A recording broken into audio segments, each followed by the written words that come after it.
नमो भगवते वासुदेवाय। ओम नमो भगवते वासुदेवाय।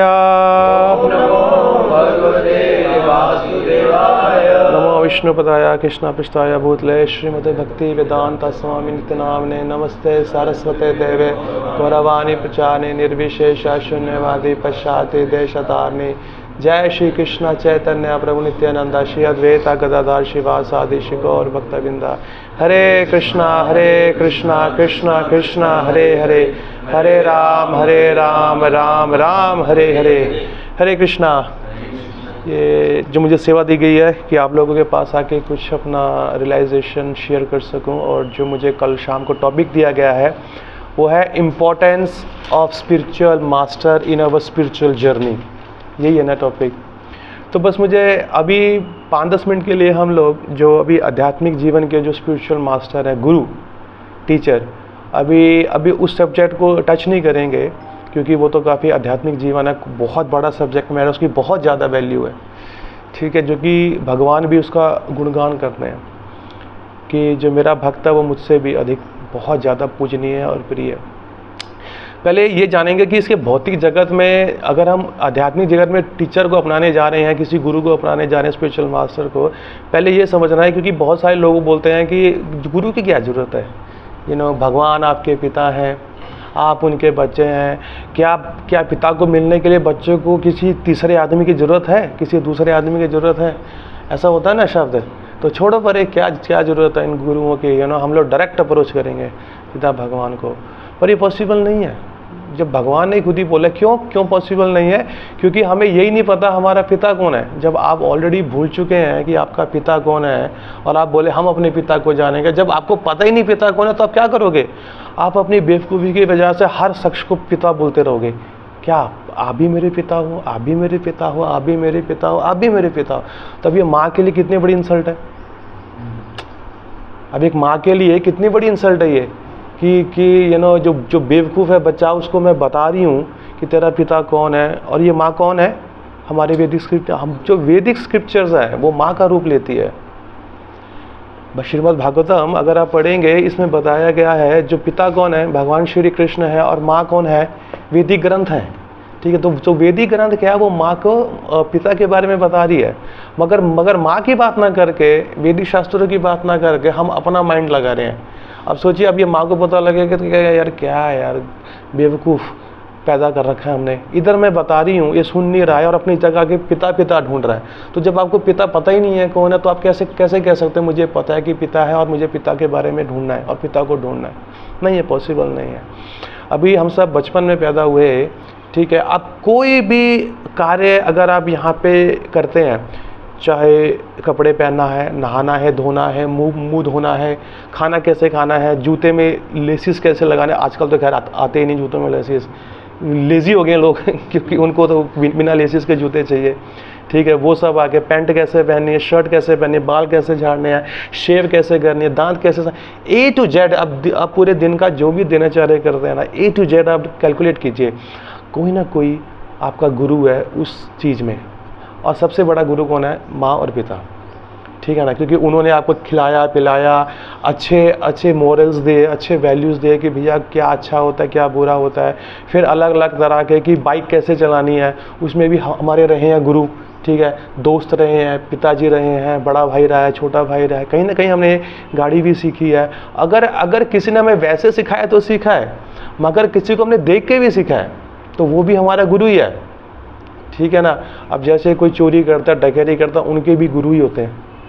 गुरु महाराज हमें सिखाइए कि किडनैपिंग कैसे करते हैं, तो वो भी अपना फुल प्लानिंग बनाते हैं कि टाइम चूज़ करना है, ठीक है, उसकी रेकी करनी है, उसको फॉलो करना है, वो कितने टाइम से कितने बजे क्या करता है, कहाँ निकलता है, किस से मिलता है, कैसे उसके हाव भाव है, कौन से टाइम पे जिम जाता है, कौन से टाइम पे ऑफिस जाता है, कि माहौल देखना है, कब उसे किडनैप करना, आधा अंधेरा आधी रात जो भी है, वो सब कैलकुलेट करके उसको बताते हैं। हर चीज़ का गुरु है, ठीक है ना। कुकिंग करते हैं उसका गुरु है, हेयर स्टाइल है उसका गुरु है, डॉक्टर है उसका गुरु है, कुछ भी नाम लीजिए, गुरु की आवश्यकता तो है ही है। आपको ये बोल दे कि भैया बिना गुरु के मैंने सीखा, इम्पॉसिबल है। अभी महाभारत में एक बहुत ही सुंदर प्रसंग आता है, किसका? एकलव्य का। किसका आता है? एकलव्य के आता है। तो एकलव्य ने जब द्रोणाचार्य, जब पांडव और अर्जुन भाइयों को सिखा रहे थे अपना धनुर्विद्या और भी सारी विद्याएं सिखा रहे थे, तो एकलव्य वो क्षत्रिय नहीं था, वो क्या था? एक बहेलिया था, एक शूद्र था, ऐसे करके। मगर वैदिक शास्त्रों में लिखाया गया कि सही पर्सन को सही ज्ञान देना चाहिए। अगर गलत ध्यान में अगर गलत हाथ में वो ज्ञान चला जाए ना, तो उसका दुरुपयोग हो जाता है। तो उसमें दिया जाता था सिर्फ क्षत्रियों को। क्यों? क्षत्रियो लोग वो धर्म के पालन, धर्म की संस्थापना करने के लिए युद्ध किया करते थे। अभी बेचारा बहेलिया है, गांव में रहता है, जंगल में रहता है, उसको कोई भी राजा आएगा, बोलेगा मैं तुझे इतनी सोने की मुद्राएं देता हूँ, अब ये मुद्राएं लो, ठीक है, और मेरे लिए फाइट करो। अब उसे क्या पता कि वो धर्म के लिए कर रहा है या अधर्म के लिए कर रहा है, उसको तो बस पैसे मिल के वो मार दिया। तो इसी को देखते हुए द्रोणाचार्य ने क्या बोला, उसने द्रोणाचार्य से छुप छुप के विद्या सीख ली और द्रोणाचार्य की मूर्ति बना के वो उनकी पूजा करने लगा, उनको बोलने लगा ये मेरे गुरु हैं, ठीक है ना। फिर एक दिन जब पांडव लोग गए, उन्होंने देखा एक जो डॉग है, किसी ने डॉग के मुंह में तो इस तरह तीर मारे हैं कि डॉग का भौंकना बंद हो गया, उसके मुंह में तीर है मगर डॉग को हर्ट नहीं हुआ है। तो अर्जुन को ईर्ष्या हुई, कहा कि यार मुझसे भी बड़ा कोई धनुधर है क्या, आर्चर है क्या। तो द्रोणाचार्य को शक वगैरह कि यार अभी तक तो मैंने किसी को शिक्षा दी नहीं है, ऐसी कौन है ये। जब पता लगा तो एकलव्य, फिर एकलव्य ने बोला कि मैं आपसे छुप छुप के ज्ञान लेता था। उन्होंने कहा भैया ये तो सही बात नहीं है, क्योंकि तूने गुरु को धोखा देकर ज्ञान लिया। क्योंकि गुरु का पहले सेवा करना है। भागवत गीता का कौन सा ऐसा श्लोक नंबर है जिसमें भगवान खुद बोलते हैं बिना गुरु के आपको ज्ञान मिलना बहुत मुश्किल है? तद विद्धि। कौन सा श्लोक है? 4.34।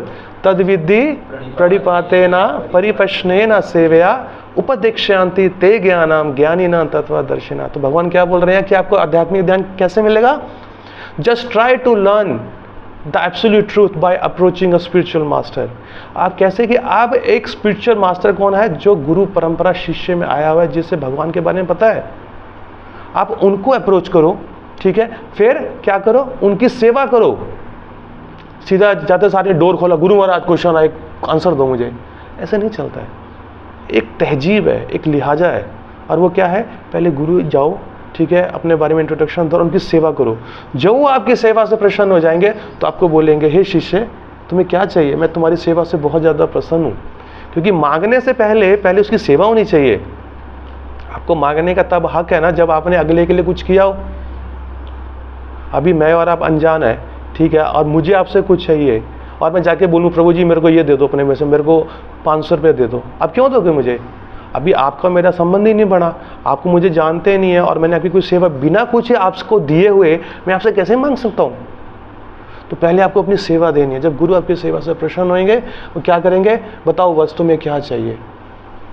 तो फिर क्या बोलते हैं कि वो तत्वदर्शी ज्ञानिनां तत्वदर्शिना, वो आपको ज्ञान से भर देगा, क्योंकि उनका हृदय आपकी सेवा से बहुत अधिक प्रसन्न हुआ है, ठीक है। कबीर हैं, हमारे हिंदुस्तान में बहुत बड़े पोएट हैं, बहुत बड़े संत हैं। उनका एक बहुत ही सुंदर जो दोहा है, शायद आपको याद भी होगा, क्या था? गुरु गोविंद दोनों खड़े के लागू पाए, बलिहारी गुरु आपन की गोविंद दियो बताए। मतलब क्या है कि अगर आपके दरवाजे पे गुरु और गोविंद दोनों खड़े हैं तो के लागू भाई, तो मैं किसके सबसे पहले चरण पकड़ूं? बताओ। बलिहारी गुरु आपन की, जय हो गुरु महाराज आपकी, गोविंद दियो बताए, क्योंकि आपकी वजह से मुझे गोविंद, तो सबसे पहले गुरु के चरण पकड़ने हैं। बेशक हमारा गोल, हमारा प्रयोजन, हमारा टारगेट भगवान श्री कृष्ण है, कोई बात नहीं। अगर दोनों सामने खड़े हैं, सर्वप्रथम गुरु है, क्योंकि यस्य प्रसादात् भगवत प्रसादो यस्य अप्रसादा नागति गुतोपि, कि भगवान की दया से गुरु मिलते हैं और गुरु की दया से भगवान मिलते हैं। और अगर आपको गुरु की दया से भगवान चाहिए, ठीक है, तो गुरु की सेवा करनी है। तो गुरु की सेवा कैसे है? 2 प्रकार से होती है, बापू और वाणी, ठीक है। बापू है, वाणी है। बापू वाणी को नहीं रिप्लेस कर सकता, वाणी बापू को नहीं कर सकती। अगर गुरु, बापू मतलब वो फिजिकल प्रेजेंस है, अगर बापू है तो वाणी की भी सेवा होती है और बापू की सेवा होती है। अगर बापू नहीं है, गुरु महाराज फिजिकली प्रेजेंट नहीं है, तो उनकी वाणी की सेवा होती है निरंतर। तो वाणी किसे, बापू की सेवा और वाणी से गुरु महाराज की सेवा अनंत कालों तक चली जा सकती है, ठीक है ना, क्योंकि उनके कहे अनुसार चले अनुसार। क्यों? क्योंकि जो भगवान है ना हृदय में एक चैत्य गुरु के रूप में है, और वही चैत्य गुरु जब बाहर, क्योंकि इंटरनली वो चैत्य गुरु के रूप में है, और बाहर जब वो मैनिफेस्ट होते हैं तो वो साक्षात एक प्रामाणिक गुरु के रूप में होते हैं। ठीक है, अब इसको भगवान श्री कृष्ण उद्धव को बताते हैं अपने 11वें स्कंद में 11.17.27। अगर आपको पढ़ना है पढ़ लो, बहुत ही फेमस वर्स है। वो है आचार्य माम विजानिया, कि जो आचार्य लोग हैं, जो शुद्ध भक्त हैं, उनको मेरा ही स्वरूप जानो और उनसे कभी ईर्ष्या मत करना, उनकी हमेशा सेवा करना, उनका हमेशा कहना माना। क्यों? क्योंकि उनकी हमेशा जो उनकी कॉन्शियसनेस है ना, वो मेरे चरण कमलों और मेरे चिंतन में रहती है। तो जो तुम्हें वो आज्ञा देंगे, वो आज्ञा मेरी समझ के ही उसका पालन करना। क्या जाने? आचार्य माम विजानिया, उनको जानो, आचार्य को, वो मेरा ही स्वरूप है, और उनका कभी तिरस्कार मत करना भूल से भी। क्यों? देखो ऐसा होता है, अगर आप लोगों ने शास्त्र में लिखा है, श्रीमद् भागवतम में, अगर हम में से किसी ने अपनी मूर्खतावश, किसी शिष्य ने किसी मूर्खतावश अगर भगवान के प्रति कोई अपराध कर दिया, होता है ना, अनेकों अपराध होते हैं, डीटी वर्शिप के समय होते हैं, हरिनाम के समय होते हैं, और अनेकों चीज़ें होती हैं। ठीक है ना? तो गुरु क्या है? गुरु भगवान और हमारे बीच में खड़ा है, और वो इंटरमीडिएट है। ठीक है, वो सुपरवाइज़र है, वो हमारी भक्ति को सुपरवाइज कर रहा है कि वो कैसे ठीक से कर रहे हैं कि नहीं कर रहे हैं। ठीक है ना? तो जब वो देखता है कि अगर मेरे शिष्य ने कुछ अपराध कर दिया ना, तो भगवान को ना कुछ मक्खन लगा के, इधर उधर की बात करके, कुछ तारीफ करके भगवान को मना लेता है कि भगवान एक्सेप्ट कर लो, मेरा ही मूर्ख चेला है, प्लीज इसे अपना लो। तो भगवान अपने शुद्ध भक्त के कहने पे माफ करके उसे अपना लेते हैं। पर अगर गुरु अपराध किया तो भैया ना गति कुतोपी, फिर तो आपको भगवान भी नहीं बचा सकते हैं। क्योंकि ये श्रीमद् भागवतम में अनेकों ऐसे एग्जाम्पल हैं। पहला एग्जाम्पल को किसका था? दुर्वासा मुनि का। उन्होंने अम्बरीश महाराज पे, एक भगवान के एक बहुत बड़े शुद्ध भक्त ने अपराध किया। वो कहाँ, देखो इतने ताकतवर और इतने पावरफुल संत थे, वो इतने मुनि थे कि वो ब्रह्मलोक तक भी गए, वो शिवलोक तक भी गए, यहाँ तक कि वो इस भौतिक जगत से परे वैकुंठ तक पहुँच गए और साक्षात भगवान विष्णु से याचना करी, माई बाप बचा लो, आपका चक्र मुझे मारने वाला है। कहते कि वो मेरे कहने सुनने पर भी नहीं है, मेरा चक्र मेरे कहने सुनने पर भी नहीं है। उसको आदेश है, वो भी शास्त्र पढ़ता है, उसको भी आदेश है कि जिसने वैष्णव का अपराध किया वो तुरंत अपनी जॉब पे लग जाता है। अब वो लगा पड़ा है अपनी जॉब पे, वो मेरी भी नहीं सुनेगा। तो उसने बोला भैया फिर कुछ तो सोल्यूशन होगा इसका। कहते हैं हाँ, जिसके प्रति आपने अपराध किया है उसके प्रति जाके आप उनसे क्षमा याचना करो। तो वो तुरंत भागते हुए गए महाराज अम्बरीश के पास, और वो वहीं खड़े थे एक साल से जहाँ पे वो खड़े हुए थे। क्यों? क्योंकि उनको लगा कि उन्होंने एक बहुत बड़े सन्यासी का, एक बहुत बड़े ऋषि मुनि का अपराध कर दिया। वो जब आए तो ऋषि मुनि साक्षात दंडवत करने लगे। वो कह रहे हो भाई, मैं फैमिली वाला पर्सन, गृहस्था, और आप सन्यासी, आप मुझे क्यों कर रहे हैं? मेरे को आपको करना चाहिए। मगर जो वैष्णव है वो किसी भी डेजिग्नेशन से ऊपर है, सर्वोपाधि विनिर्मुक्तम। उनको कोई फर्क नहीं पड़ता, चाहे वो एक किंग का रोल कर रहे हैं, चाहे वो गृहस्थ का रोल कर रहे हैं, या सन्यासी का, ब्रह्मचारी का, शूद्रा का, वैष्णव नहीं। वैष्णव सबसे, वैष्णव का कोई उपाधि नहीं होता है। हमें ये नहीं बोलना चाहिए ये अमेरिकन वैष्णव है, ये अफ्रीकन वैष्णव है, काला गोरा वैष्णव है, छोटा नाटा मोटा वैष्णव है। वैष्णव होता है, उसका कोई भी डेजिग्नेशन, उसका कोई भी पोस्ट नहीं होता है। वो बहुत सुंदरता से भगवान को भजता है। तो तब जाके उन्होंने उनसे माफ़ी मांगी, उनका ये दिया। देखिए, अगर हम देखें हमारे इस आंदोलन में कुछ भक्त लोग कुछ समय के लिए कुछ प्रमाणिक, जो भी हमारे प्रमाणिक परंपरा ही आ रही है चली, हमारी गुरु परंपरा चली, हमारे किसी गुरु से वो दीक्षा लेते हैं, ठीक है, समाह उधर जैसे उनका भाग्य जागृत होता है।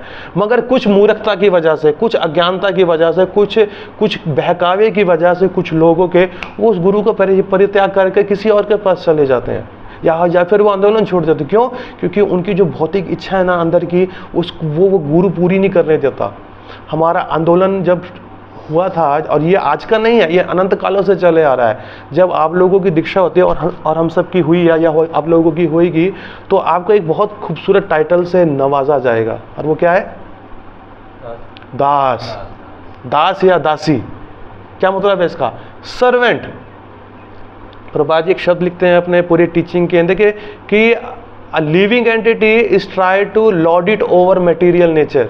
वो क्या करता है? वो अपना स्वामित्व अब अपना स्वामित्व अपनाता है जो मटेरियल नेचर के ऊपर। जैसे हम सब मटेरियल नेचर ही है।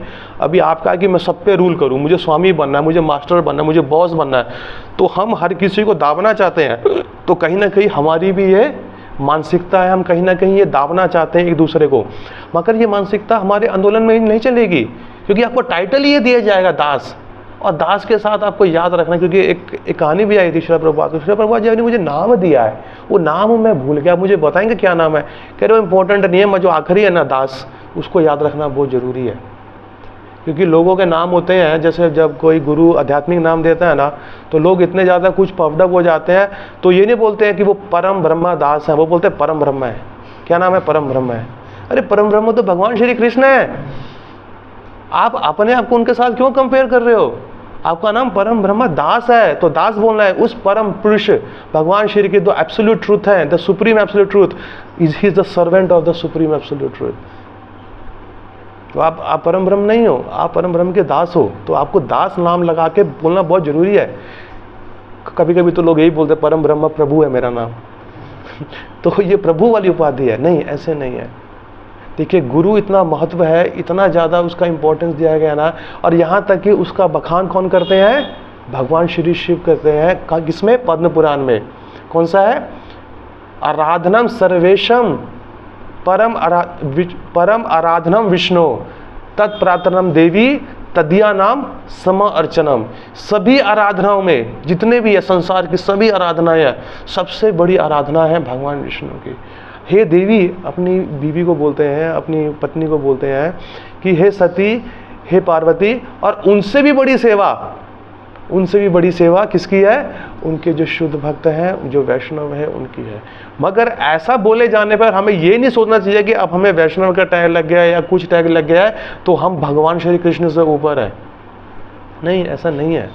क्या होता है, जो वैष्णव है वो अपने आप को हमेशा हम्बल समझता है, और हमेशा हम्बल और हमेशा गुरु बनाता है। आप कल को कितने बड़े सन्यासी बन जाओ, आप अपने गुरु के लिए वो मूर्ख चेले ही रहोगे। क्योंकि कहा जाता है कि जब आपको गुरु के सामने आना होता है तो गुरु के सामने एक एटिकेट है आने का, और वो एटिकेट क्या होता है? वो एटिकेट क्या होता है? इसकी जो ऑर्गन है ना, माउथ, इसको दरवाजे के बाहर रख के आना होता है, और ये जो ऑर्गन है ना, कान, इसको दरवाजे के अंदर लेके आना होता है। मगर भौतिक जगत में इसका उपयोग ज़्यादा होता है और इसका उपयोग कम होता है, और आध्यात्मिक जगत में इसका उपयोग कम होता है, इसका उपयोग ज़्यादा होता है। क्यों? क्योंकि हम अगर इसका उपयोग ज़्यादा करेंगे ना तो हमारी अज्ञानता दूर होगी। ठीक है ना? एक बार किसी ने श्रील प्रभुपाद को किसी ने पूछा था कि गुरु का महत्व क्या है, हम कैसे जाने गुरु हमसे ज़्यादा जानता है या वो हमारा कल्याण करेगा। तो प्रभुपाद ने एक बहुत ही सुंदर संस्कृत का उच्चारण किया था श्लोक का, मुखम करोति वाचालम पंगुम लंगायते ग्रीम यद कृपा तम हम वंदे श्री गुरु दीन तारिणम। इसका मतलब क्या है कि गुरु की कृपा से गूंगा भी बोलने लग जाता है, गुरु की कृपा से लंगड़ा भी बद्रीनाथ के आश्रम में चढ़ जाता है।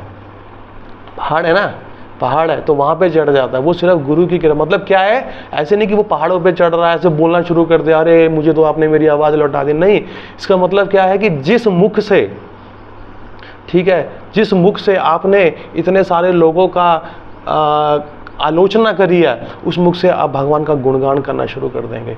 ठीक है, अभी हम सबको पता है हमारी औकात कितनी है, अपने इस 10th में मार्क्स कितने आए हैं, +2 में मार्क्स कितने हैं, बीकॉम में 33%, 40%, 50, हार्डली हम भौतिक जगत में रो के पास हो रहे हैं, बॉर्डर लाइन में पास हो रहे हैं। ठीक है ना? मैं आपको अपने बारे बताता हूँ, मैं कोई बहुत बड़ी तोप नहीं था और अभी भी नहीं हूँ, एकदम बॉर्डर लाइन का स्टूडेंट था, बॉर्डर एवरेज का, क्योंकि कभी पढ़ने का दिल नहीं करता था। हमेशा मैं अपने जीवन में स्पोर्टी रहा हूँ, खेलना कूदना, बाहर ही रहना, पढ़ना तो सिर्फ उतना ही पढ़ना जितना पास होना जाए।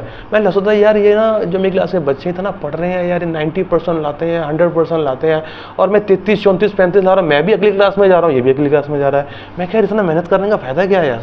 मतलब ये मेरा अपना कैलकुलेशन था मूर्खता की वजह से। मैंने कहा यार ये भी वही पहुँच रहा है, इसके पास भी वही बुक्स आती है, अगली क्लास में मेरे पास भी वही बुक्स आती है, इसको भी वही बोलते कि भैया तो 9th में हो गया, मैं भी बोलता हूँ 9th में आएगा। अब माथे में टारगेट थोड़ी लिखा होता है कि ये 100 से पास हुआ है या 33 से पास हुआ है, बोलते हैं बस पास हो गया।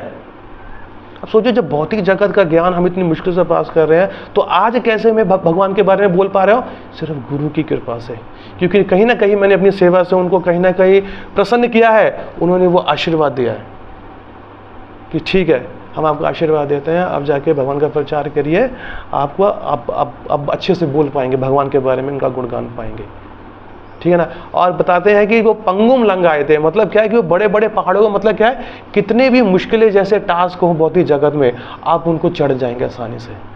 अभी जैसे श्रील प्रभुपाद जी के गुरु महाराज जब उनको टास्क दिया था कि आप अमेरिका में जाके पाश्चात्य देशों में जाइए, अब उन पर प्रचार कीजिए, तो प्रभु जी वो किसी पहाड़ चढ़ने से कम नहीं है यार।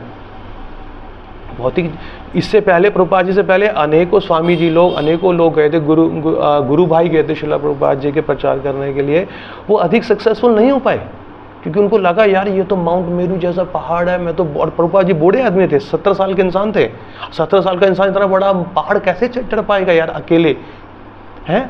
पर वो फिर भी चढ़ गए, कैसे? गुरु की कृपा से। मतलब इतना भी भारी भारी टास्क को भगवान की सेवा में उसको वो आसानी से कर लेते हैं, उसको वो आसानी से किया जा सकता है। इसलिए गुरु का महत्व, अब सोचिए भौतिक जगत में हमारे अलग अलग टीचरों का इतना महत्व है, जब उनकी कृपा से हम वैसे पास नहीं हो पाते हैं। और ये खाली आध्यात्मिक की बात नहीं है, गुरु कैसा भी हो, चाहे हमें स्पोर्ट्स खिलाए, चाहे अभी आपको एक बात बताता हूँ, स्पोर्ट्स से याद आई, कुछ सालों पहले 2002-3-4 में जब मैं 11वीं-12वीं में था, तो वो मुझे क्रिकेट देखने का बहुत शौक था, मैं बहुत पागल था एक जैसे कि खेलने के लिए और देखने के लिए भी।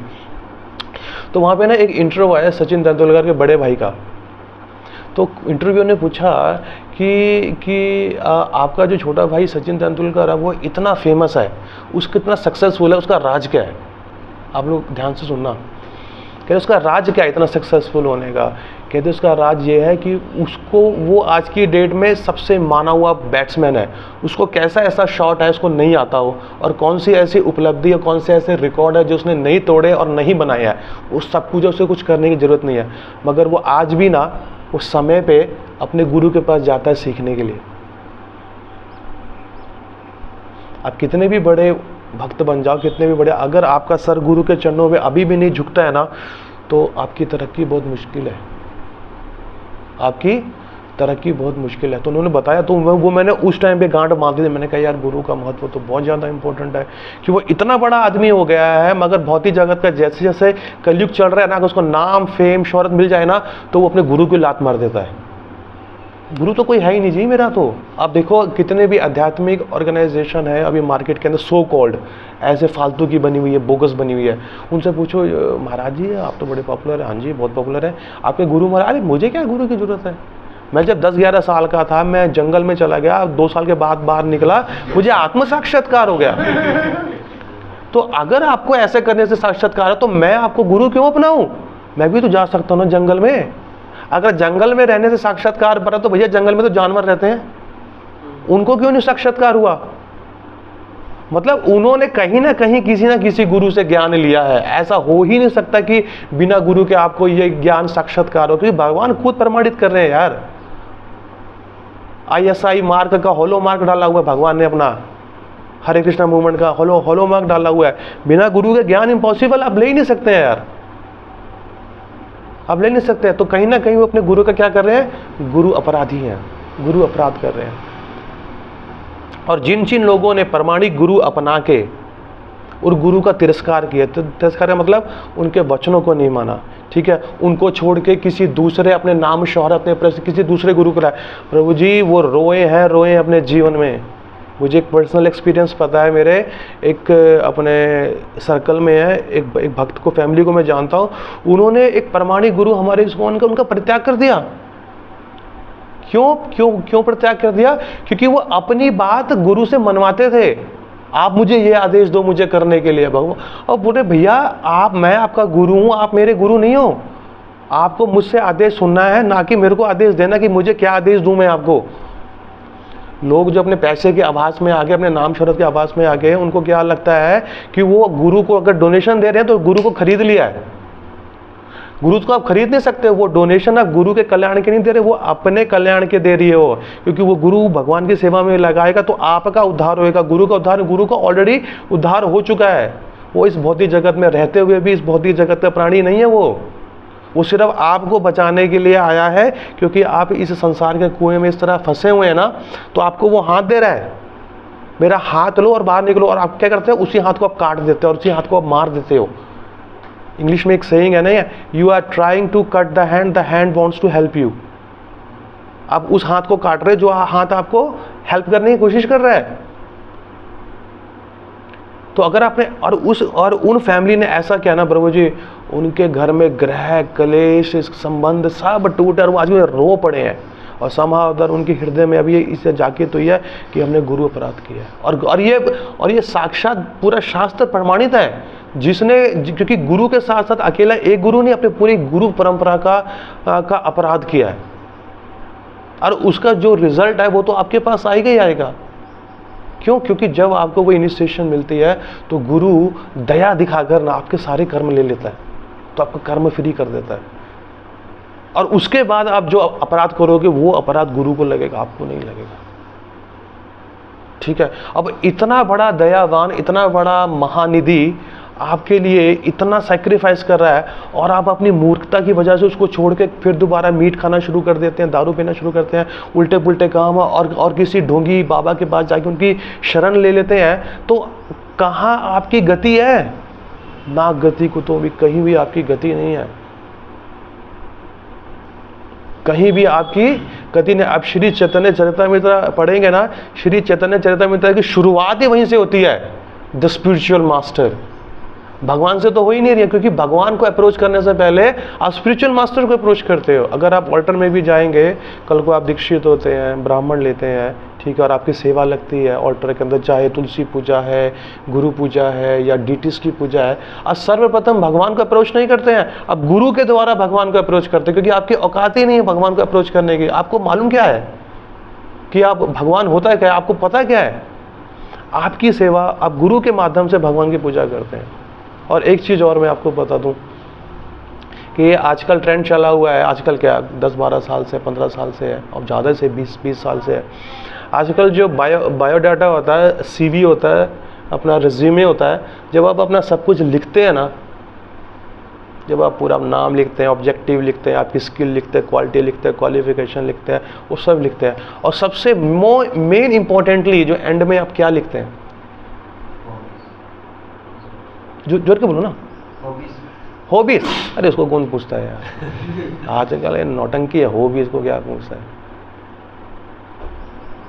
लिखते हो रेफरेंस। भूल गए हो क्या? कभी गए नहीं क्या इंटरव्यू में ना? अभी आप लोग स्टूडेंट ही हो, अभी स्टूडेंट ही, कोई बात नहीं, अभी जाओगे तो रेफरेंस लिखते हैं। रेफरेंस में क्या आता है? 2 बड़े शख्स का ऐसा नाम लिखो जो इस भौतिक जगत के मेटेरियली कहीं पे क्वालिफाइड, जैसे MD हो गए, CE हो गए, वो सब हो गए। तो आपको उनको पता है ये बंदा जो सीयू में ना 90% फेंकू है, हार्ड वर्किंग है, एनवायरनमेंट में जानना चाहते हैं, डाउन टू अर्थ है। जब कोई टास्क दो पता लग जाता बंदा कितने डाउन टू अर्थ है कि अंडर द ग्राउंड है। वो सब पोल निकल आती है, 1 महीने की ट्रेनिंग पता लग जाता है। वो CV से मैच ही नहीं करता उसकी जो क्वालिटी है।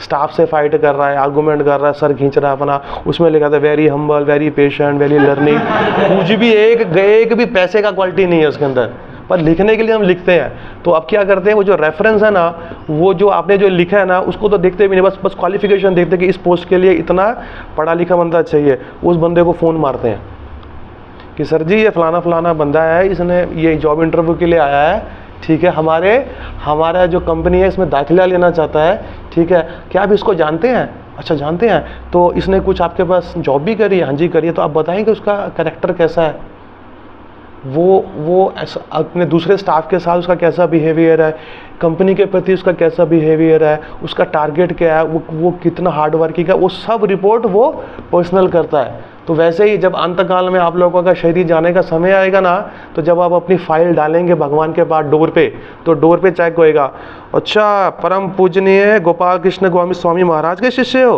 तो महाराज को चेकिंग होती है, ये आप ही का शिष्य है? हाँ जी मालिक ले लो अंदर। तो अगर उसका नाम ही नहीं रहेगा वहाँ पे किसी प्रमाणिक गुरु का, किसी प्रमाणिक व्यक्ति का, क्योंकि भगवान तो आपको नहीं जानते ना, वो किसको जानते हैं? अपने एजेंट को, जो कि गुरु एक एजेंट के रूप में, एक सुपरवाइजर के रूप में वहाँ पे आया हुआ है। तो वो उनको पूछेंगे ये आप ही का चेला है क्या? हाँ जी मालिक, मेरा मूर्ख चेला कुछ किया नहीं है, फिर भी इसे अंदर ले लो। तो गुरु के कहने पे आप जाओगे अंदर, जो कि प्रभुपाद ने कितने सारे वीडियोस में बताया है। भगवान का स्टैंडर्ड क्या है?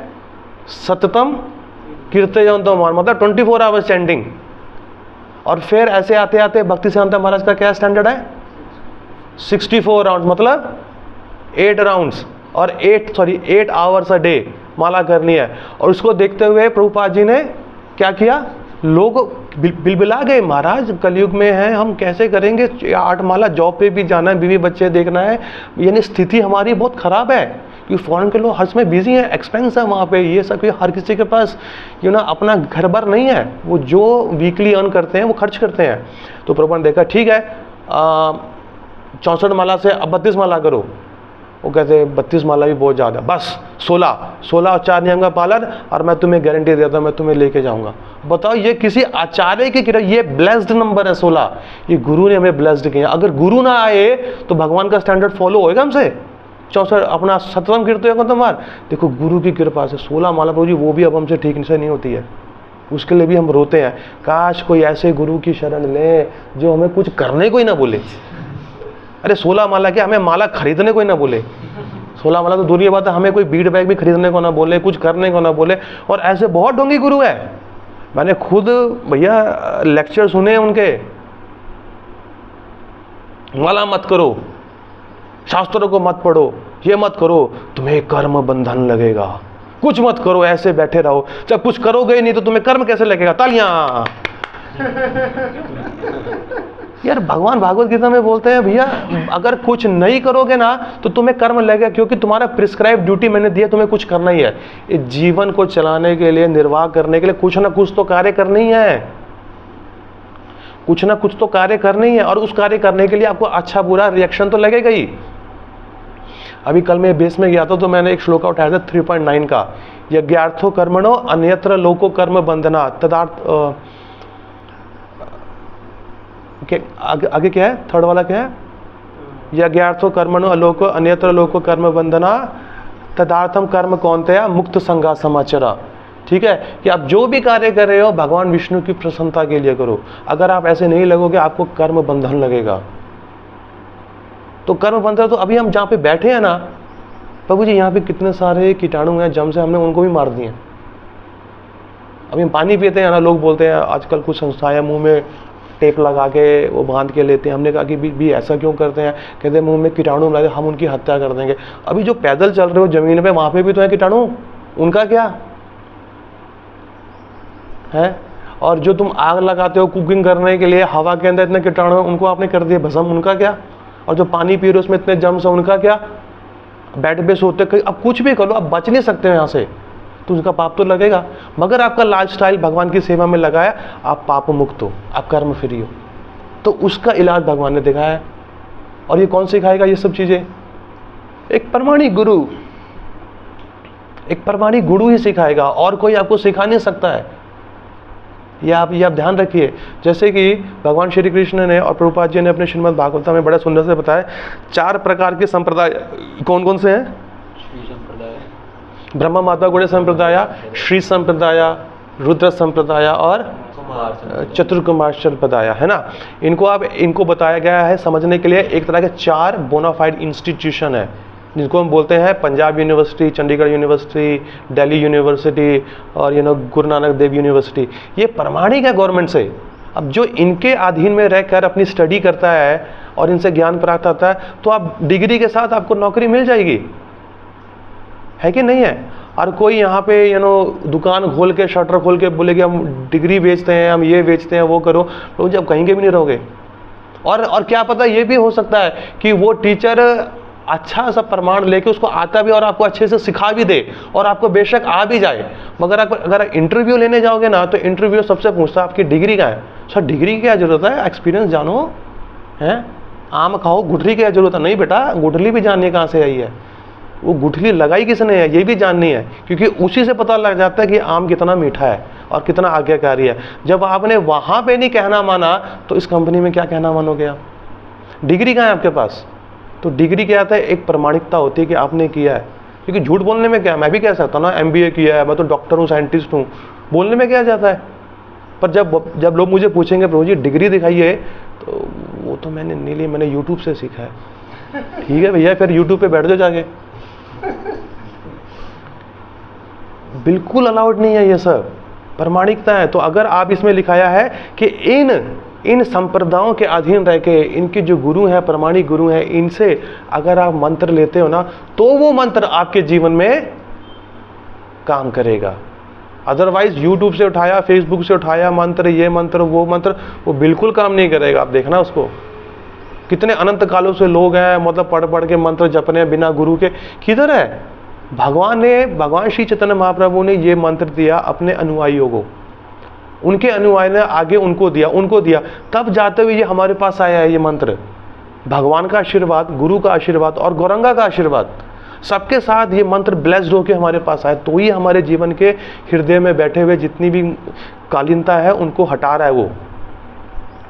अगर गुरु का आशीर्वाद नहीं है तो बहुत मुश्किल है ऐसे जी पाना। और वो सबसे अच्छा कार्य है। वो क्या बोलते हैं भगवान को प्रसन्न करने का, भगवान बोलते हैं तुम गुरु को प्रसन्न कर दो, मैं ऑटोमेटिकली प्रसन्न हो जाऊंगा। क्या है, गुरु आता है, बेटा ये टेबल है इसको उठा के वहां रख दो, आपने रख दिया, गुरु प्रसन्न। अरे गुरु प्रसन्न, कृष्ण प्रसन्न। अरे यार मैंने तो कोई टेम्पल नहीं बनाया, मैंने तो कोई बड़ा दान नहीं किया, मैंने तो कुछ भी प्रचार नहीं किया, तो ये ऐसे कैसे भगवान श्री कृष्ण प्रसन्न हो गए।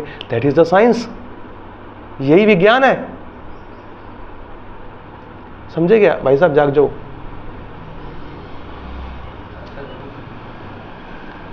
नहीं, यही विज्ञान है। अगर गुरु प्रसन्न है, गुरु ने आपके लिए जो प्लान ऑलरेडी बनाया होता है, आपको अलग से प्लान नहीं बनाना भक्ति में, भगवान ने ऑलरेडी प्लान बनाया है पूरा आर्किटेक्ट का है, ऐसे करके प्लान बनाया हुआ, फुल प्रूफ ब्लूप्रिंट, वो जाके अपने गुरु को, अपने शिष्य को देते हैं, शिष्य आके उसको पालन करते हैं। कंप्लीट होने के बाद अपना जीवन वो आगे अपने गुरु को देते हैं, और सॉरी अपने शिष्य को देते हैं। वो ऐसे हमारे पास ऑलरेडी प्लान बना हुआ है, हमें सिर्फ उसमें ढलना है प्लान में। हम अलग से प्लान क्यों बनाएं कि हम ये चाहते हैं, हम वो चाहते हैं, वो चलेगा ही नहीं। ठीक है, आई थिंक इतने तक की क्लास चलती है 7:15। ठीक है, मैं कुछ प्रश्न ले रहा हूँ, कुछ क्वेश्चन आंसर्स हैं, बता दीजिए तो मैं इसको प्रयास करूँगा। हाँ जी बताओ। तो मैं जैसे आपने बताया आप महाराज जी की सेवा में थे, महाराज जी। हाँ जी। तो आप कुछ अपने रियलाइजेशन शेयर करना चाहिए? बिल्कुल, ये इसी के साथ ही रेलेवेंट है आज के क्वेश्चन है। प्रभु जी का क्वेश्चन है कि मैं अपने गुरु महाराज श्रीपाद कदम कानन स्वामी महाराज की सेवा में था, तो प्रभु जी मेरा रियलाइजेशन जानना चाहते हैं। देखिए, जब मैं पंजाबी बाग से परमिशन लेके वहाँ पे गया, तो गुरु महाराज का आदेश था सभी उनके जो शिष्य हैं उनको आके उनका वहाँ पे संग लेने का। तो महाराज ने अपने हर क्षण में ये सिखाया कि देखो, वो ही वॉज वेरी बोल्ड अपने लेक्चर से और अपनी फिजिकल प्रेजेंस से और अपनी डीलिंग से, कि उन्होंने ये सिखाया कि ही वॉज फियरलेस। एक बार श्रीला प्रभुपाद जी को पूछा किसी ने कि what is Krishna consciousness, Prabhupada ने, क्योंकि अलग अलग टाइम पे उन्होंने अलग अलग आंसर दिए, तो एक आंसर था उनका टू बिकम फियरलेस। क्या इस भौतिक जगत से फियरलेस? उनके चेहरे पे तनिक भी ना ये डर नहीं था कि हे भगवान मैं जाने वाला हूँ। वो अपने इस प्रोग्राम को बोलते थे परीक्षित महाराज प्रोग्राम। परीक्षित महाराज को 7 दिन का समय मिला था और महाराज को 7-8 महीने का समय मिला था। तो वो अपने आप को ट्रेंड नहीं कर रहे थे वहाँ जाके, वो अपना तो खैर जो है वो है ही है, वो हमको ट्रेंड कर रहे थे, हमको बुला के कि कैसे मैं शरीर त्याग रहा हूँ तुम देखो। वो हमारी प्रिपरेशन कर रहे थे, उनकी तो ऑलरेडी हो रखी थी प्रिपरेशन। वो ऑलरेडी भगवत धाम से आए थे हमको टीचिंग देने के लिए। वो अपना कार्य पूरा करके जिनको टास्क मिला था यहाँ से चले गए। वो हमको सिखाने आए थे कि जब तक जीवित हो तो कैसे गुरु और गौरंगा की सेवा करनी है, और जब जाने का समय आए तो कैसे यहाँ से जाना है। ठीक है, वो अपने इस सिचुएशन को बोलते हैं कि महाराज you are dying, you are dying, you are dying. महाराज कह रहे हैं no I am not dying. मैं डेथ को कैसे देखता हूँ? मैं डेथ को देखता हूँ it is just a change of service. ये मेरी सेवा है, मैं यहाँ पे भी सेवा कर रहा हूँ, और जब मैं ये शरीर छोड़ के अपने कहीं और जाऊँगा तो वहाँ पे भी प्रभुपाद जी के भगवान की सेवा में लगूंगा। It is just a change of service. जैसे कि आप 100 साल तक इस रूम में रह रहे हैं, ठीक है, अब ये दरवाज़ा खुला, अब दरवाज़ा खुल के अब दूसरे रूम में चले गए सेवा करने के लिए, क्योंकि ही हैज़ परफेक्टली रियलाइज कि he is not body, he is soul. और वो उन्होंने हमें हेल्प करी है। और हर हर क्षण जो भी मैंने श्रीमद् भागवतम में पढ़ा कि एक्चुअल में महाभागवत कैसे होता है और वो कैसे अपना जीवन एग्जैक्टली भागवतम के हिसाब से जीता है, वो मैंने खुद अपने गुरु महाराज के 7-8 महीनों के उनके दौरान उनकी सेवा में देखा है। तनिक बार भी नहीं। जब उनका शरीर त्यागा, जब वो अपना शरीर छोड़ रहे थे, तो जस्ट 5-10 मिनट पहले उनकी शिला है गिरिराज शिला, उनकी तरफ मुख किया, उनको अपने हाथ से ऐसे ऑफरिंग करी, ऐसे ऑफरिंग करते बेड पे लेटे और अपनी प्रसन्न मुद्रा में स्माइल के साथ भगवान का चिंतन करते हुए निकल गए। और उनके गुरु महाराज, मेरे परम गुरु जयद्वेता महाराज, वहाँ पे वो नाच रहे थे, क्योंकि वो उनके गुरु देख सकते हैं कि भैया ये डायरेक्ट भगवत धाम गया, क्योंकि हम तो नहीं देख सकते ना। उनके चेहरे पे तेज था, उनके चेहरे पे सब कुछ था, परिप्रसाद। अभी देखना उनके, मेरे पास उनका फ़ोटो है, जब मैं, क्योंकि उन्होंने मुझे सेवा दी थी जाते हुए, कि जब उनका शरीर है, हम लोग पैलेंक्विन पे, मतलब कौन से 4 लोग होंगे, तो उसमें मेरा भी नाम था, तो उन्होंने मुझे सेवा दी थी। जब उनको लेने के लिए मैं ऊपर गया था ना, मुझे लग रहा गुरु महाराज अभी भी जीवित है, मतलब कि अपने उसके अंदर है। क्यों हंस रहे थे, उनके ऐसे हंसता हुआ चेहरा था। मैं हिल गया, मैं क्या यार ये है कि चले गए। मैं सबने को देख रहा था, मैं पास आके देखा कि बाप रे स्माइल। और ये एहसास केवल मुझे नहीं हुआ, वहाँ पे जितने भी अनगिनत लोग आए थे, 5-10 हज़ार लोग, सबको ये लगा कि महाराज हंस रहे हैं, अरे महाराज हंस रहे हैं। अभी देखा किसी आदमी को ऐसे हंसते हुए, अपना शरीर छोड़ते हुए? अपने फैमिली में या अपने नाचते रहे साहब, प्रभु जी चीखें निकल जाती है, अरे कोई बचाओ मुझे, आंसू रो रहे हैं, ये मेरे जला हुआ चेहरा, मुरझाया हुआ चेहरा, इधर चमकता ग्लोइंग चेहरा जा रहा है, इधर चमकता ग्लोइंग चेहरा। और उन्होंने एक और बहुत ही इंपॉर्टेंट शिक्षा, जो कि उनको लिखा हुआ है कि उनको जो कैंसर था, उनकी पूरी बॉडी खोखली हो गई थी, खराब हो गई थी, तो बहुत स्ट्रगल से ना वो 16 माला अपनी पूरी कर रहे थे, बहुत स्ट्रगल से तड़प के कर रहे थे। मतलब उनको 24 घंटे लगते थे अपनी 16 माला पूरी करने में, और हमेशा उनका हाथ उनके बीड़ में रहता था। एक माला पे हरे कृष्णा जपते थे, उसके बाद अब नींद आ जाती, क्योंकि उनको नींद भी नहीं आती थी, तो नींद आ जाती, सोती थी, और जहाँ पे उन्होंने छोड़ा है ना, हरे रामा हरे, वहीं से शुरू करते थे। तो कंप्लीटली ट्रांसीडेंटल। उन्होंने इतने लेक्चर्स दिए, इतने कीर्तन दिए, इतने लोगों के लिए, लोगों को ये लगा यार ये इंसान 4थी स्टेज का कैंसर का है क्या। मतलब हंसना, गाना, खेलना, कूदना, लोगों को संग देना, लोगों को इंस्पायर करना कि भैया कैसे ये भगवत धाम से, इससे भौतिक जगत से जाया जाता है। लोग बस सुपरली इंस्पायर्ड फ्रॉम दैम। तो जयद्वेता महाराज ने देखा कि वो, क्योंकि उनके गुरु हैं वो, उन्होंने देखा कि भाई ये तो बहुत बड़े पेन में है, तो उन्होंने बोला कि कदम कानन महाराज, मैं आपको आज्ञा देता हूँ कि अगर आप इतने पेन में हो, तो आप एक मोती पे एक हरे कृष्णा मंत्र जप लो, मैं उसको 1 राउंड मान लूँगा। तो मतलब आप 16 वाला हरे कृष्णा मंत्र बोल दो, मैं उसे 16 राउंड मान लूँगा, क्योंकि ये गुरु है। देखो ना, गुरु के कहने पे तो भगवान श्री कृष्ण को तो कुछ भी कर सकते हैं, वो शास्त्र तक बदलने को तैयार है। अगर किसी भक्त ने कह दिया ना ये चाहता हूँ मैं, भगवान पूरे शास्त्र ही बदल डालेंगे।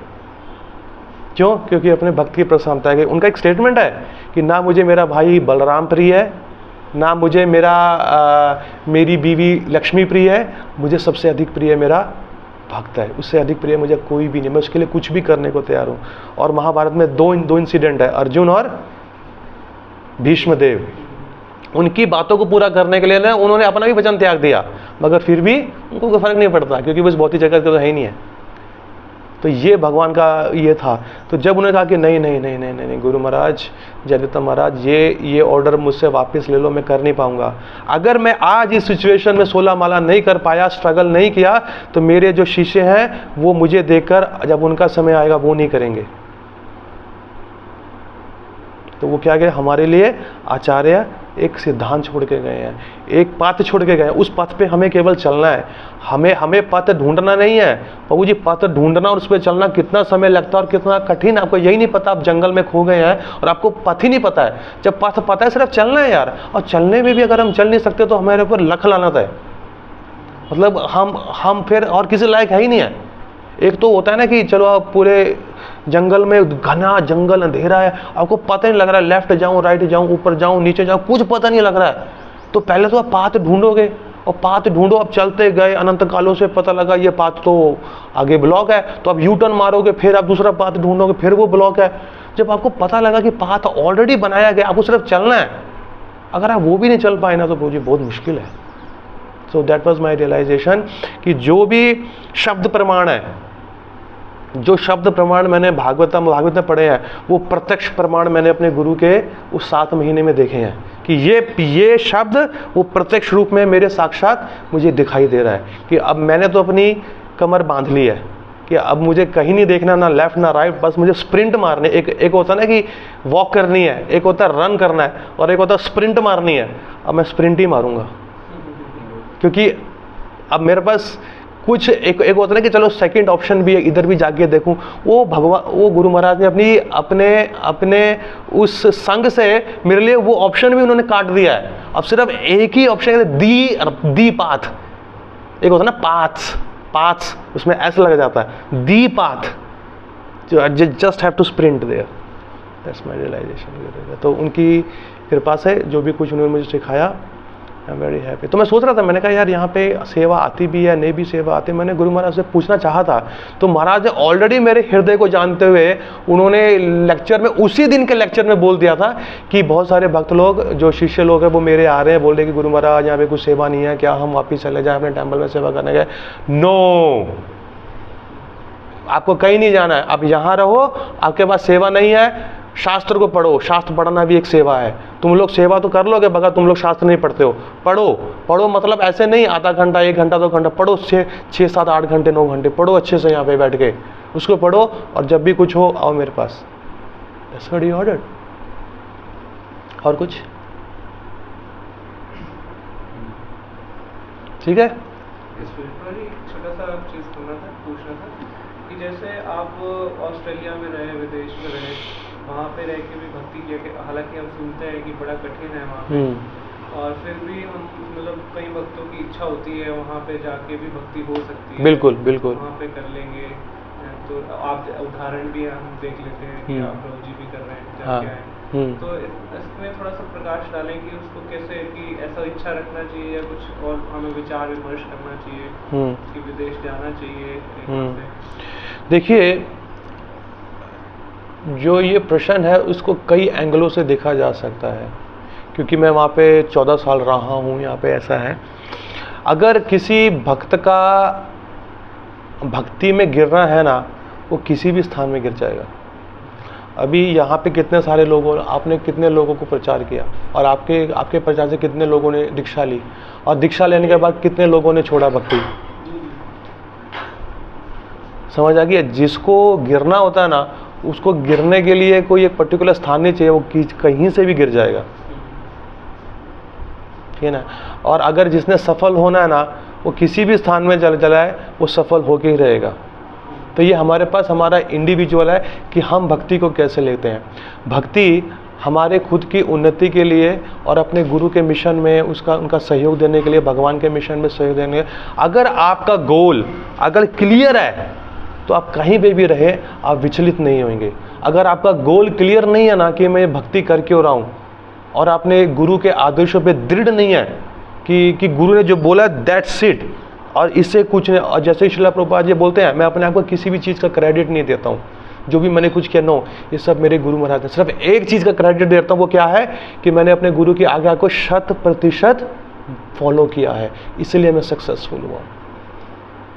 ये टास्क है ना, अगर हर कोई ये डर के बैठेगा, नहीं मैं फॉरेन में नहीं जाऊंगा, नहीं वहाँ पे मेरा ब्रह्मचार्य टूट जाएगा, अरे वहाँ पे मेरी बीवी मुझे छोड़ देगी, अरे मेरा ये हो जाएगा, भक्ति में आना करूँगा, तो यहाँ बैठ के तूने कौन सा तीर मार दिया यार?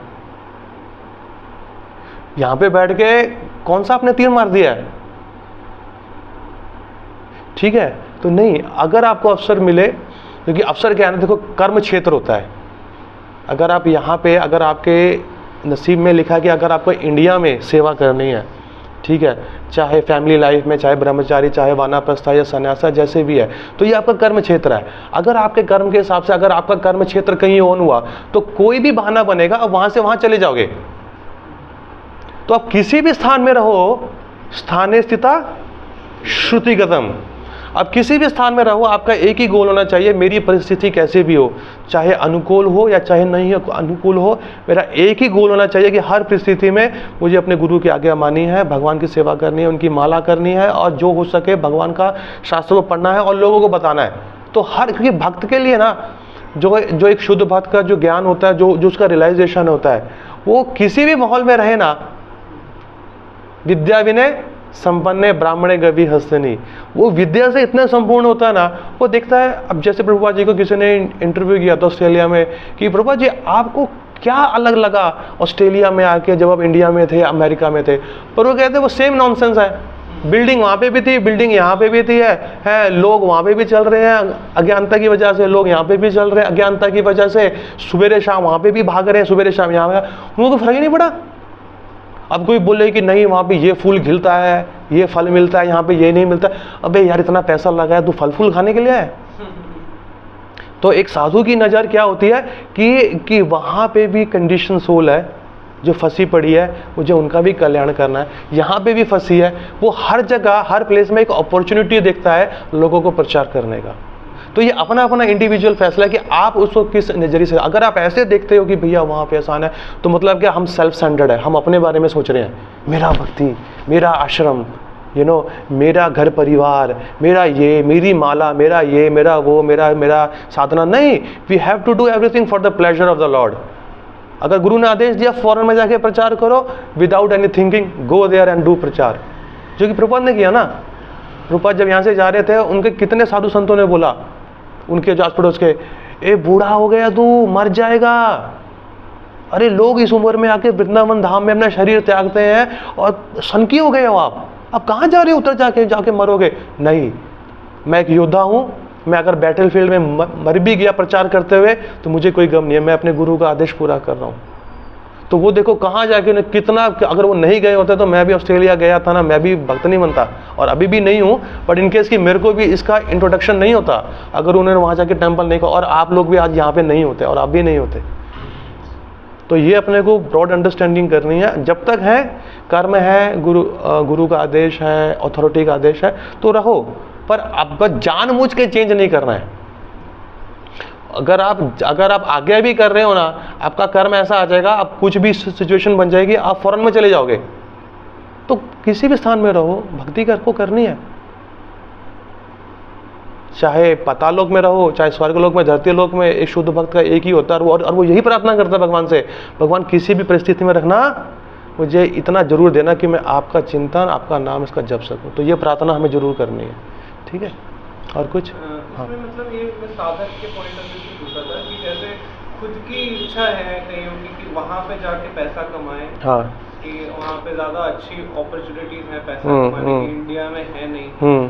तो उस पॉइंट ऑफ व्यू से सोचा था कि ये प्राइमरी गोल हो जाता है, फिर सेकेंडरी ठीक है भक्ति भी कर लेंगे, वहाँ पे भी अपॉर्चुनिटी, तो उसको वो ठीक है सोचना है। देखिए इसमें क्या होता है ना, हर घर का परिस्थिति अलग होता है।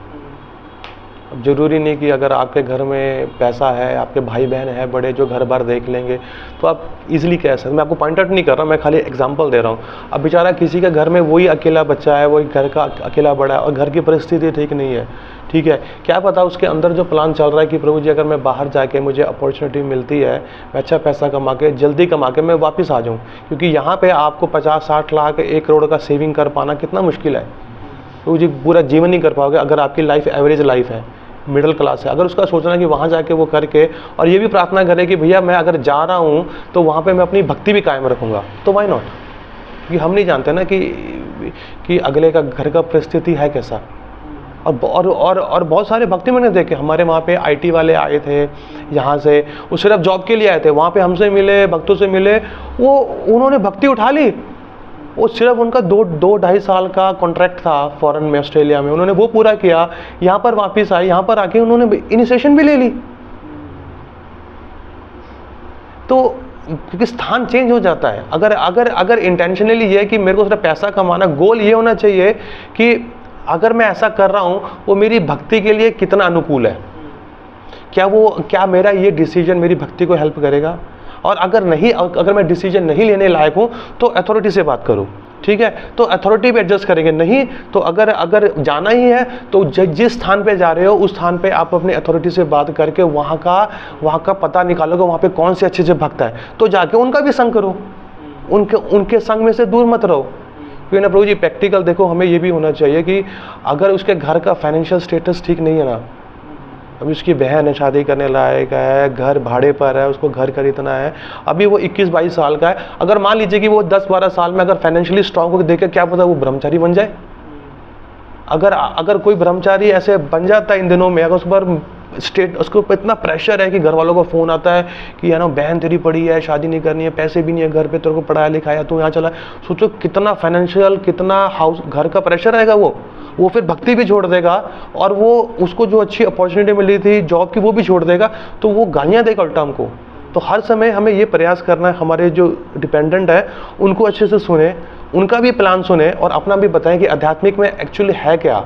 अब कुछ भी करें, आध्यात्मिक जो प्राइमरी ड्यूटी है ना वो हमेशा ऊपर होनी चाहिए, और केस बाय केस हैंडलिंग होता है, केस बाय केस हैंडलिंग होता है। तो हम तो और प्लस कीप इन टच, कुछ भी फैसला हो, चाहे फॉरेन पे भी चले जाएं, आपके स्टूडेंट्स को कीप इन टच विद, आप ठीक हो, कैसे हो, आपको अच्छा लग रहा है, तो उनको कॉन्स्टेंट एसोसिएशन दो, यू नो। सो हमें तो ये चाहिए कि वो किसी भी आश्रम में रहे, बस एक मेन पर्पस होना चाहिए कि वो भक्ति करते रहना चाहिए, भक्ति वो किसी भी आश्रम। तो हमें, क्योंकि प्रभुपाद ने ये संस्था इसलिए नहीं बनाई कि यहाँ पे फैक्ट्री नहीं खोली है, यहाँ पे सब ब्रह्मचारी बनो, सन्यासी बनो, ये बनो, भक्त बनो, शुद्ध। और वो शुद्ध भक्त किसी भी आश्रम में हो सकता है, कि हर किसी का नेचर अलग है।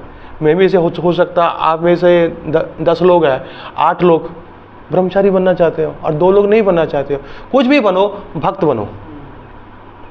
मेरे गुरु महाराज का एक स्टेटमेंट था जब मैं यहाँ पे था, बहुत सुंदर स्टेटमेंट था, उन्होंने दिया अपने वृंदावन धाम में। उन्होंने बोला कि मैं जानता हूँ आप लोगों की बहुत इच्छाएं हैं, बहुत ही इच्छाएं काफ़ी स्ट्रांग भी होती है भक्ति के साथ साथ। उन्हें बोले मुझे कोई प्रॉब्लम नहीं है, अगर आपको स्केट ड्राइवर बनना है, या आपको डॉक्टर बनना है, आपको म्यूजिशियन बनना है, आपको आर्किटेक्ट बनना है, कोई भी प्रोफेशन अगर आप करना चाहते हो करो, बट भगवत धाम जाना मत भूलो। समझे क्या? उन्होंने बोला अब इच्छा है तो क्या कर सकते हैं यार, अब भगवान की तरह से हमारी इच्छा खत्म हो गई है, या थोड़ी बहुत जो रह गई है भोगने की वो पड़ी है, ठीक है, वो खत्म हो गया। अब अगले के तो हमें उसे हेल्प करना चाहिए।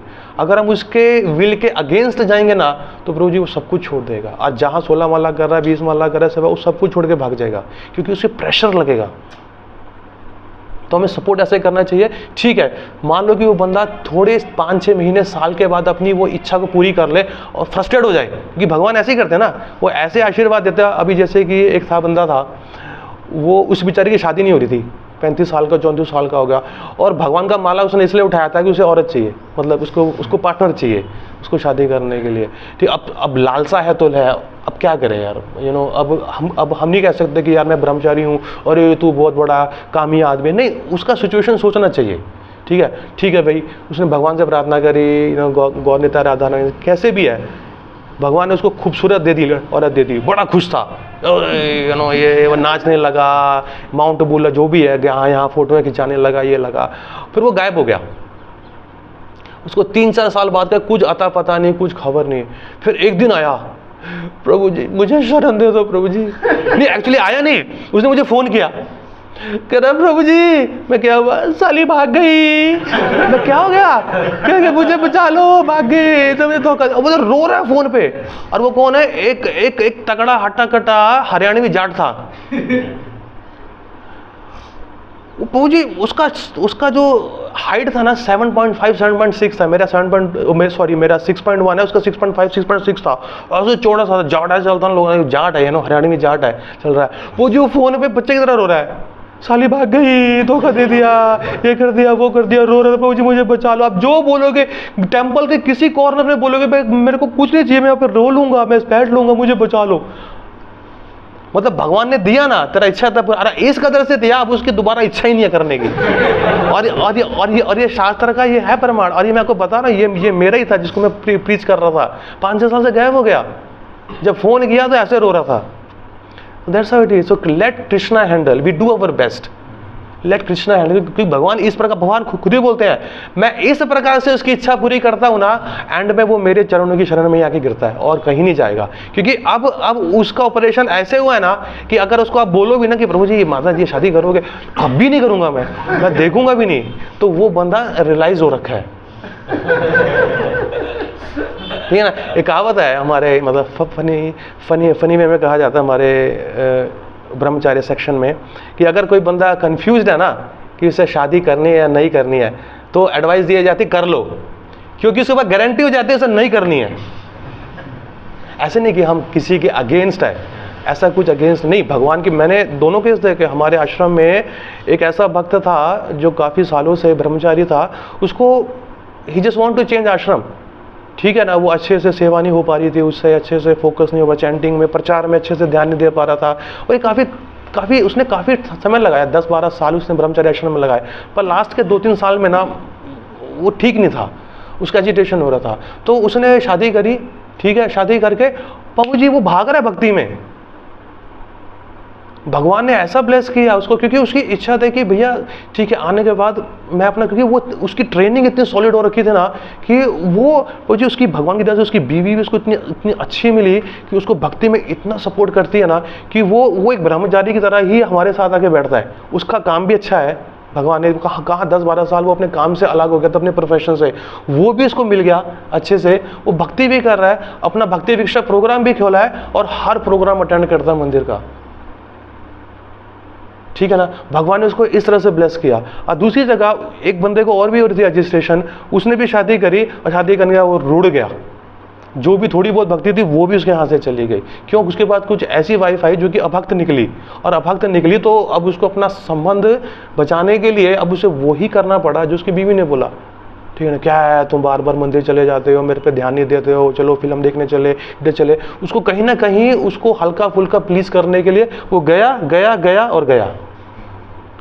उसका यह मतलब दोनों केस है। तो ये भगवान के ऊपर है यार, भगवान देखते कि बंदा वाकई कितना सीरियस है, तो according to that he deals, ठीक है, अकॉर्डिंग टू, क्योंकि भगवान के वचन। अभी हम अंतर्यामी तो है नहीं, हम तो नहीं जानते कि भैया कि अगले को क्या इच्छा। परमात्मा तो वो है, भगवान तो वो है, उनको पता है मेरे बेटे को कितना दूंगा कितना नहीं दूंगा जिससे उसका आध्यात्मिक जीवन बचा रहेगा। अभी ये हट ही है, इसको इस प्रकार से दूंगा कि इसका ये हट हमेशा के लिए जड़ से ही खत्म हो जाएगा। That's how it is. So we should do our work, we should help others, but leave between Krishna and them, you know, what can be done. ठीक है, श्रील प्रभुपाद की जय।